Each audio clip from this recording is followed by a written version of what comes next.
Hey team. So the last day of summer was on Monday. I remember back in March when the pandemic was new thinking to myself, this will all be over by fall. Anticipating a short blip on the radar, I thought we'd barrel through this and be on the other side of it in no time. Well, that was the wrong assumption.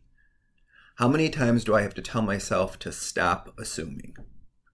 If nothing else, this pandemic is reminding me every day to stay in the moment. Sometimes each moment is all we have.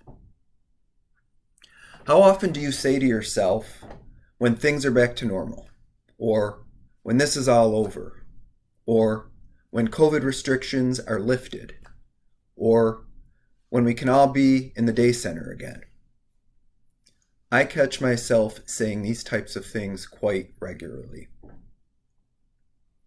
But then I got to thinking, what about all of the people who have died during COVID?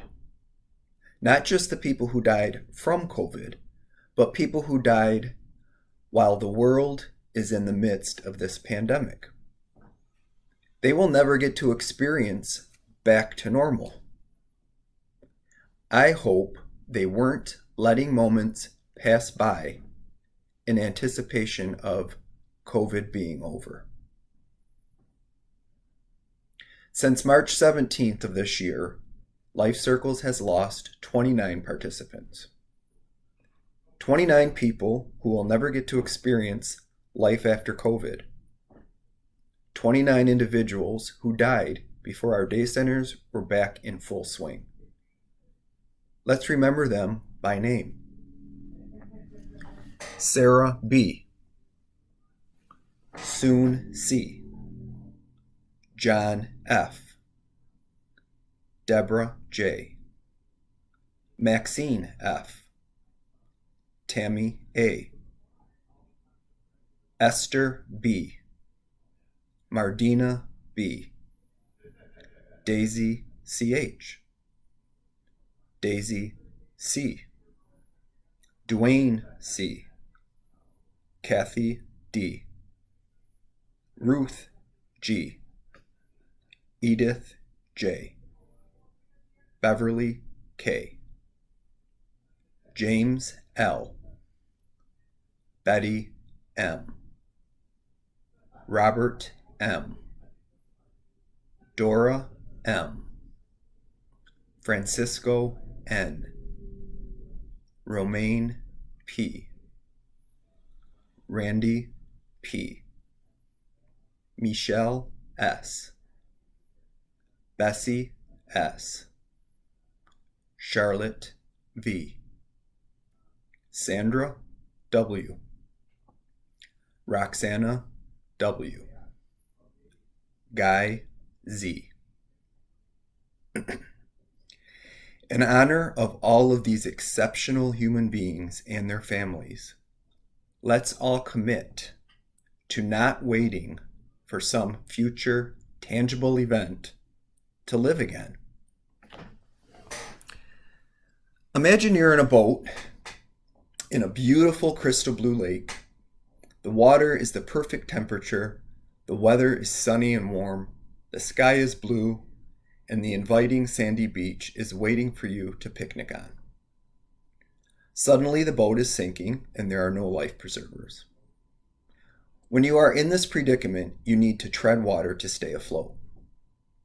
Staying afloat by treading water is no big deal if you only have to do it for 5 minutes. But what if it was longer than that?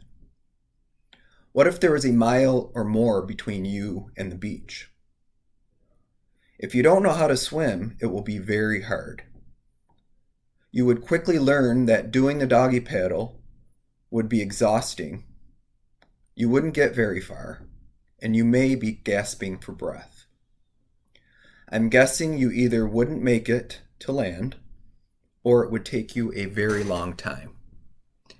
Either way, it would require you to use an incredible amount of physical energy.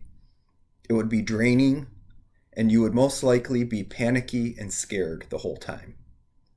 You would be unable to appreciate the freshness and tranquility of the water, the warmth and light of the sun, and the beauty of the horizon. For an experienced swimmer, however, the situation would be much different. Instead of expending energy on movements that take them nowhere, the swimmer would move into a rhythm of smooth, appropriately paced strokes while synchronizing breaths and creating a repetitive, graceful motion. There would be no wasted energy or feelings of panic, and the swimmer would appreciate all of the benefits of a reinvigorating swim. It would be a good exercise for the body and mind, and the motivator would not be one of desperation, but rather of staying in the moment, knowing that land would eventually arrive, but that rushing through the swim to get there isn't necessary. A confident swimmer would remain in the moment and be grateful for their healthy body and their ability to swim. As we look at this pandemic lasting longer than we had anticipated, please don't hold your breath and wait until things are back to normal to start enjoying work again. Also, I don't want you to think of this period as simply a stopgap where we are hobbling together services just for the time being, in anticipation of a world when social distancing and masks are no longer required. How many more people will pass away while waiting for us to get back to normal? And can anyone really define what normal will be?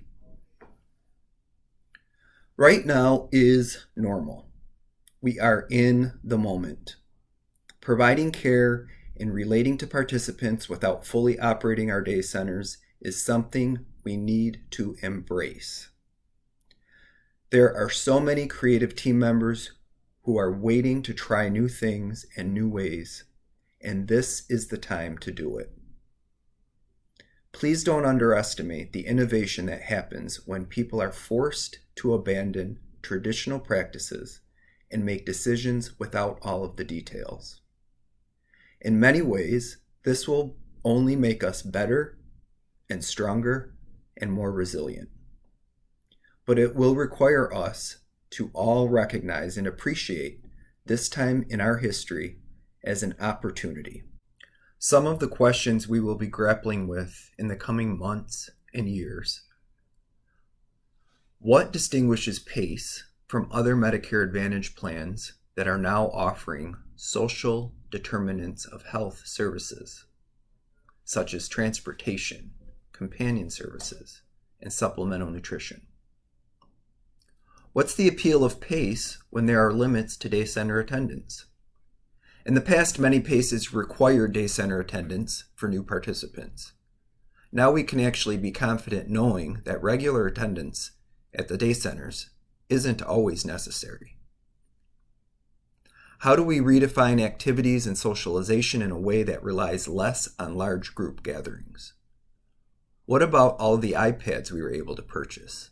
How are we using them to focus on what matters most to participants and to provide meaning and purpose? How do we expand our reach and our touch points to build and maintain a trusting relationship with each other and with participants when frequent in-person contact is not possible? How are we building our pipeline of referral sources when we can't rely as much on the liveliness and fullness of our day centers? How can we build a strong sense of community in a virtual world? I've always believed that the true secret to the success of Life Circles PACE is not our physical environment. It is us, the people who work here. The teamwork, collaboration, the commitment to our mission, the compassion and enthusiasm you all display day in and day out. Please don't let this historically monumental time in our life limit our potential or delay our action. We owe it to all the participants who won't be around when the pandemic is over. Have a wonderful weekend. Enjoy this first weekend in fall. I appreciate all of you. Thanks.